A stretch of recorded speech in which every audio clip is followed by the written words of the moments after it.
নমস্কাৰ মই এপলিনা টাইমটোলৈ স্বাগতম জনাইছো আৰু এই মুহূৰ্তত আন এটা ডাঙৰ খবৰ লৈ আহিছো ওয়াকফ আইনৰ প্ৰতিবাদেৰে এতিয়া সমগ্ৰ দেশতে মুছলমানৰ গৰ্জন শুনিবলৈ পোৱা গৈছে এইবাৰ আল্লাহু আকবৰ ধ্বনিৰে প্ৰতিবাদ সাব্যস্ত কৰিছে হাজাৰ হাজাৰ মুছলমানে ওয়াকফৰ বিৰুদ্ধে এইবাৰ যাত্ৰীবাহী ৰেল অৱৰোধ কৰিছে লাখ লাখ মুছলমানে ওলাই আহিছে সকলো প্ৰতিবাদ কৰিবলৈ ওয়াকফ আইনৰ বিৰুদ্ধে কোনো কাৰণতে ওয়াকফ আইন মানি নলয় মুছলমানসকলে এতিয়া সমগ্ৰ দেশতে পৰিস্থিতি অনিয়ন্ত্ৰিত হৈ পৰা পৰিলক্ষিত হৈছে সমগ্ৰ দেশ জুৰি ভয়াবহ প্ৰতিবাদ এতিয়া মুছলমানসকলৰ সকলোৰে মুখে মুখে আল্লাহু আকবৰ ধ্বনি আৰু সকলোৰে মুখে মুখে উল্লেখ কৰিছে যে কোনো কাৰণত ওয়াকফ আইন মানি নলয় এই আইনে মুছলমানৰ সৈতে অন্যায় কৰিছে চৰকাৰে এই আইন শীঘ্ৰে প্ৰত্যাহাৰ কৰিব লাগিব অন্যথা আগন্তুক সময়ত দেশত আন এক ভয়ংকৰ পৰিস্থিতিৰ সৃষ্টি হ'ব বুলি হুংকাৰ প্ৰদান কৰিছে দেশৰ মুছলমানসকলে লৈছে এই মুহূৰ্তত টাইমটোৰ দৰ্শকৰ বাবে সবিস্তাৰে এই খবৰ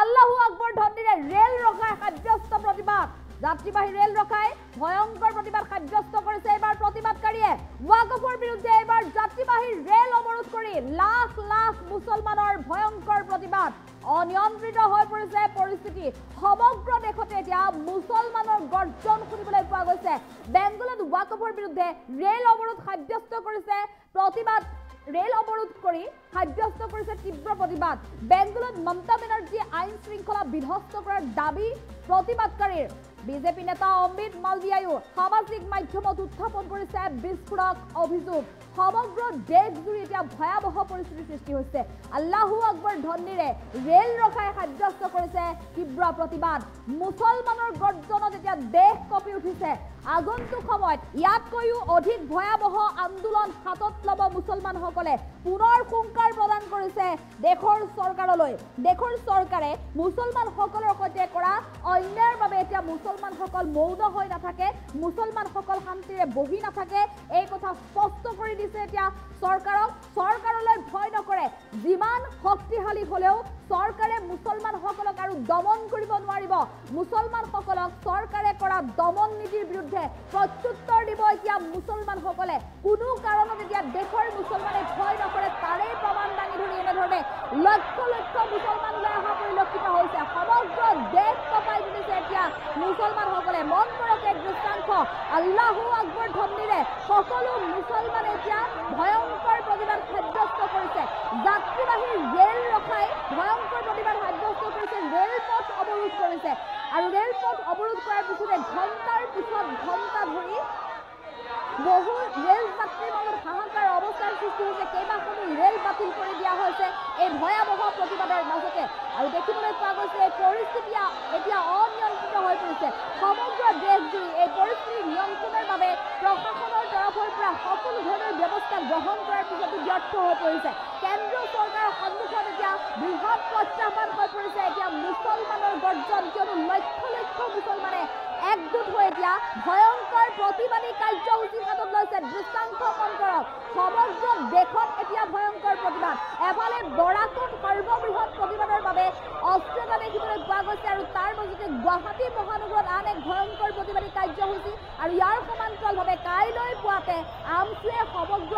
ৰাজ্যৰ কঁপাই তুলিব বিশেষকৈ ৰাজধানী দিছপুৰত ভয়ংকৰ প্ৰতিবাদ সাব্যস্ত কৰিব আৰু তাৰ মাজতে দেখিবলৈ পোৱা গৈছে বেংগলুৰুতো লক্ষ লক্ষ মুছলমান আহি ৰাজপথলৈ ওলাই আহিছে ৰেলপথত অৱস্থান কৰিছে ৰেলপথ অৱৰোধ কৰি ভয়ংকৰ প্ৰতিবাদ সাব্যস্ত কৰিছে আল্লাহু আকবৰ ধ্বনি দিছে আল্লাহে শক্তি দিছে সকল মুছলমানসকলক তেওঁলোকে দাবী কৰিছে যে আল্লাহৰ শক্তি লৈ তেওঁলোকে আৰু অধিক বৰঙি উঠিবলৈ মুছলমানে এতিয়া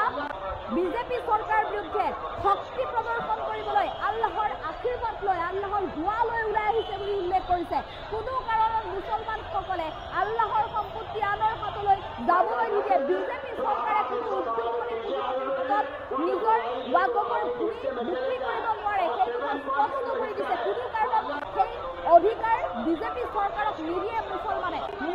নিজৰ স্থিতিত অটল হৈ আছে পৰিকল্পনাৰে শ্বহীদ হ'ব পৰিকল্পনাৰে তেজ দিব কিন্তু তাৰ পিছতো মুছলমানসকলে একোজো পিছলৈ নাযায় সেই কথা স্পষ্ট কৰি দিছে দেশৰ মুছলমানে যাৰ বাবে আজিৰ দিনটো ভয়াবহ প্ৰতিবাদ দেখিবলৈ পোৱা গৈছে দেশ কঁপাই যোৱা এই ভয়ংকৰ প্ৰতিবাদ মুছলমানৰ গৰ্জনত এতিয়া কঁপি উঠিছে সমগ্ৰ দেশ ওয়াকফ আইন কোনো কাৰণত মুছলমানে মানি নলয় স্পষ্ট বাৰ্তা মুছলমানসকলৰ নিজৰ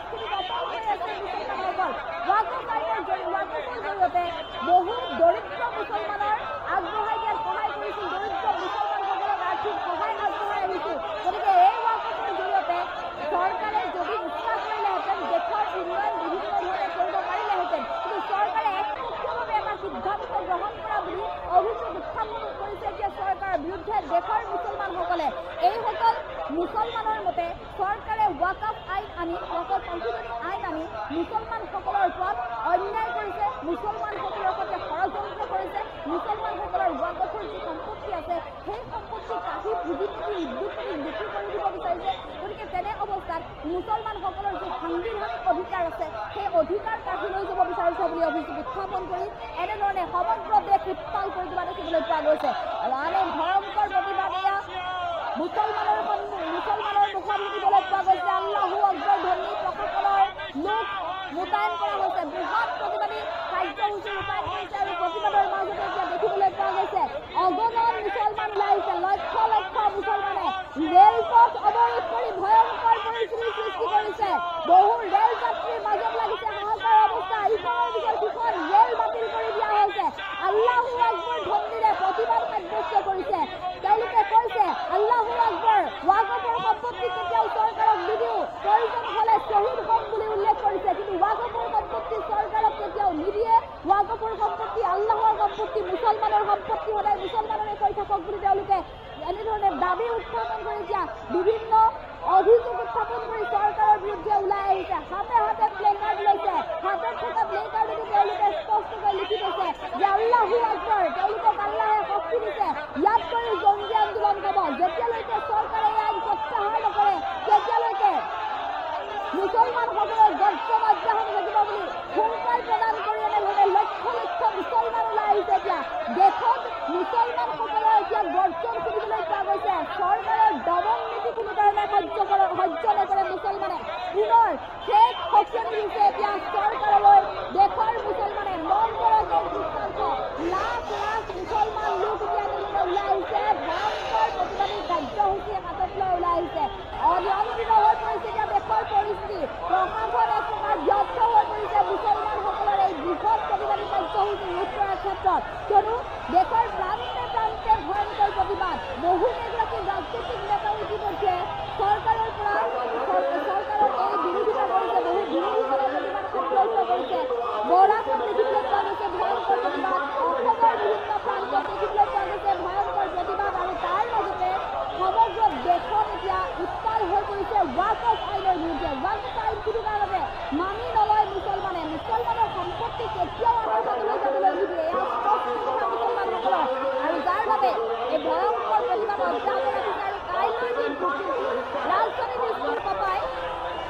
আমছে আন এক ভয়ংকৰ প্ৰতিবাদী কাৰ্যসূচী হাতত লৈছে। আৰু আগন্তুক 11 এপ্ৰিলৰ পৰা 17 এপ্ৰিললৈকে উত্তৰ পূব ভাৰতৰ সকলো মুছলমান দল সংগঠন একত্ৰিত হৈ একেলগে প্ৰতিবাদ সাব্যস্ত কৰিব। আৰু মুছলমানসকলে এতিয়া উল্লেখ কৰিছে যে প্ৰতিবাদেৰে ৰাজপথ আগবঢ়াব লাগিব, প্ৰতিবাদেৰে দেশৰ আকাশ বতাহ কমাই তুলিব লাগিব, তেতিয়া চৰকাৰ গঢ়ি উঠিব। চৰকাৰে এতিয়াও মুছলমানসকলৰ প্ৰতিবাদৰ ভাষা বুজা নাই। গণতান্ত্ৰিক এখন চৰকাৰে গণতন্ত্ৰৰ প্ৰতিবাদ যদি বুজি নাপায় তেনেহ'লে সেই চৰকাৰে মুছলমান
বৰ্তমানৰ গৰ্জন অব্যাহত ৰাখিছে।